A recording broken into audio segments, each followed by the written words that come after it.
السلام علیکم ورحمۃ اللہ وبرکاتہ۔ محترم ناظرین، بڑے افسوس کے ساتھ کہنا پڑتا ہے کہ قرآن اور حدیث کو ماننے والے مسلمان بھی ماہ سفر کے تعلق سے بہت سے غلط افکار و خیالات اپنے ذہنوں میں بٹھائے ہوئے ہیں۔ بہت سے ان کے ایسے عقیدے ہیں مسلمانوں کے آج کے دور میں جو قرآن اور حدیث کے بالکل مخالف ہیں۔ آج بہت سے لوگ نعوذ باللہ ماہ سفر کو، سفر کے مہینے کو منحوس سمجھتے ہیں، اور آپ کو معلوم ہوگا کہ اس مہینے کو منحوس سمجھنا یہ عقیدہ مسلمانوں کا، صحابہ کا، نبی کا نہیں بلکہ عرب کے لوگوں کا تھا۔ تو آج کے مسلمان بھی اس مہینے کو منحوس سمجھتے ہیں۔ بہت سے مسلمان ایسے ہیں جو اس مہینے کے بارے میں عقیدہ رکھتے ہیں کہ یہ مہینہ رحمت و برکتوں والا مہینہ نہیں ہے۔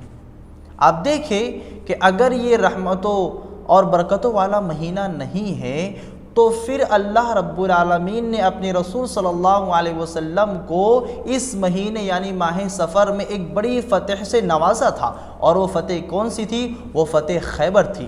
خیبر کی فتح، بہت بڑی جنگ مسلمانوں نے جو جیتی تھی، فتح حاصل کی تھی، وہ اسی مہینے ماہ سفر میں کی تھی۔ تو اگر یہ منحوس مہینہ ہے، رحمت والا مہینہ نہیں ہے، تو اللہ تعالیٰ نے اپنے رسول کو اس مہینے میں اتنی بڑی فتح سے کیوں نوازا ہے؟ اسی طریقے سے بہت سے لوگ اس مہینے میں شادیاں بھی نہیں کرتے ہیں۔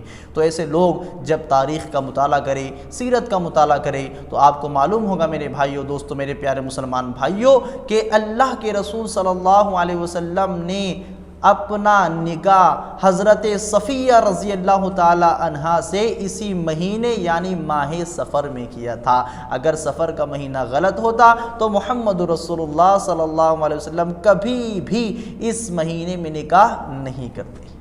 اور بعض لوگ کہتے ہیں نعوذ باللہ کہ یہ مہینہ اس لیے منحوس ہے کہ اللہ کے رسول صلی اللہ علیہ وسلم اس مہینے میں بیمار ہوئے تھے۔ تو میرے بھائیو دوستو، کسی مہینے میں آپ کا بیمار ہونا یہ اس کے منحوس ہونے کی علامت نہیں ہے۔ چلو مان لو اگر ماہ سفر نہیں تو کسی اور مہینے میں اللہ کے رسول صلی اللہ علیہ وسلم بیمار ہو سکتے تھے، تو یہ اللہ رب العالمین کی طرف سے تھا۔ اللہ نے لکھ دیا تھا کہ محمد رسول اللہ صلی اللہ علیہ وسلم ماہ سفر میں بیمار ہوں گے۔ تو اگر میرے بھائیو دوستو ماہ سفر نبی کے بیمار ہونے کی وجہ سے اگر منحوس ہے تو پھر ہم کو ماہ ربیع الاول کو اس سے بڑا منحوس مہینہ سمجھنا چاہیے، کیونکہ اس میں تو محمد رسول اللہ صلی اللہ علیہ وسلم ہمارے درمیان سے، اپنے صحابہ کے درمیان سے اپنے رب کی بارگاہ میں گئے تھے، رخصت ہو گئے تھے، آپ اس مہینے میں وفات پائے تھے۔ تو ماہ سفر سے زیادہ خطرناک منحوس مہینہ تو ہمیں ربیع الاول کو سمجھنا چاہیے۔ لیکن میرے بھائیو دوستو، یہ سب خرافات ہے، حقیقت کے خلاف ہے، جھوٹ ہے جو شیطانوں نے ہمارے اور آپ کے دماغ میں بٹھایا ہے۔ کسی چیز کو منحوس سمجھنے کے بارے میں ہمیں اللہ کے رسول صلی اللہ علیہ وسلم کے فرمان اپنے ذہن میں بٹھانا چاہیے۔ اللہ کے رسول نے فرمایا تھا الطیرۃ شرک، کہ بدشگونی لینا شرک ہے، بدشگونی لینا یہ اللہ کے ساتھ شرک ہے، اور شرک ایسا گناہ ہے جسے اللہ رب العالمین کبھی معاف نہیں فرمانے والا ہے۔ میرے بھائیو دوستو، کسی مہینے سے بدشگونی نہ لینا، کسی چیز سے بدشگونی نہ پکڑنا، اس کا اتنا بڑا فائدہ ہے کہ آپ اس کا اندازہ نہیں لگا سکتے ہیں۔ اللہ کے رسول صلی اللہ علیہ وسلم فرماتے ہیں کہ مجھے کہا گیا کہ دیکھو، جب میں نے دیکھا تو لوگوں کی جماعتوں سے آسمانوں کے کنارے بھر گئے ہیں۔ پھر مجھ سے کہا گیا ادھر دیکھو، تو میں نے ادھر دیکھا تو وہاں پر بہت بڑی جماعتیں ہیں جنہوں نے آسمان کے کناروں کو گھیر لیا ہے۔ مجھ سے کہا گیا کہ محمد رسول اللہ صلی اللہ علیہ وسلم یہ آپ کے امت کے لوگ ہیں، اور یہ بھی فرمایا گیا کہ اے محمد رسول اللہ صلی اللہ علیہ وسلم، آپ کی امت میں سے بہت سے لوگ ایسے ہیں، 70,000 لوگ ایسے ہیں، 70,000 امتی ایسے ہیں جن کو اللہ رب العالمین اپنی جنت میں بغیر حساب و کتاب کے داخل فرمائے گا۔ ان کا کوئی حساب و کتاب نہیں ہوگا، سیدھا اللہ تعالیٰ ان کو جنت میں داخل فرمائے گا۔ صحابہ کرام آپس میں بات چیت کرنے لگی کہ وہ کون ہے، وہ کون ہے؟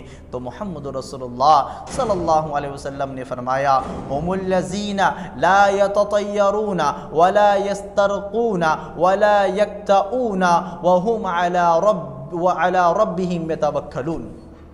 اللہ کے رسول نے فرمایا کہ وہ 70,000 لوگ جن کو اللہ تعالیٰ جنت میں بغیر حساب و کتاب کے داخل فرمائے گا، وہ کون ہیں؟ وہ یہ ہے، ان کی صفت یہ ہے کہ وہ بدشگونی نہیں لیتے تھے، وہ بدشگونی سے اپنے آپ کو بچانے والے ہوں گے، اور وہ اپنے اوپر دم کروانے سے بھی اپنے آپ کو بچانے والے ہوں گے، اپنے آپ پر دم نہیں کروائیں گے، اور نہ ہی وہ آگ کے ذریعے داغ لگوا کر علاج کروانے والے ہوں گے۔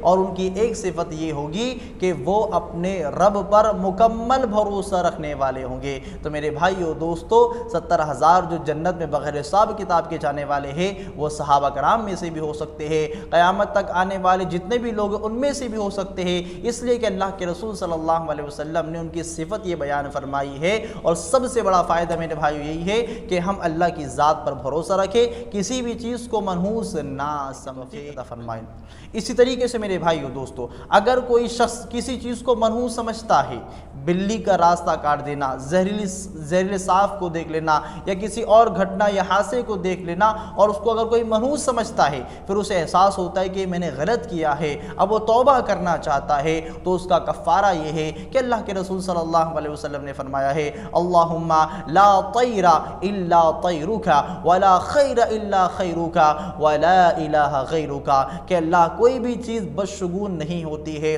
مگر تو اس کو نقصان پہنچانے کا سبب بنا دے، کوئی بھی چیز ایٹومیٹک منحوس یا نقصان دینے والی نہیں ہوتی ہے جب تک اللہ تعالیٰ کی اس میں اجازت شامل حال نہ ہو، اور اللہ کوئی بھلائی نہیں ہے سوائے تیری بھلائی کے، ولا الہ غیرک، اور تیرے سوا کوئی معبود نہیں ہے۔ یہ کفارہ ہے جو آدمی کسی چیز کو منحوس سمجھ لے پھر توبہ کرنا چاہے، یہ نسخہ، یہ کفارہ محمد رسول اللہ صلی اللہ علیہ وسلم نے ہمیں بتایا ہے۔ السلام علیکم ورحمۃ اللہ وبرکاتہ۔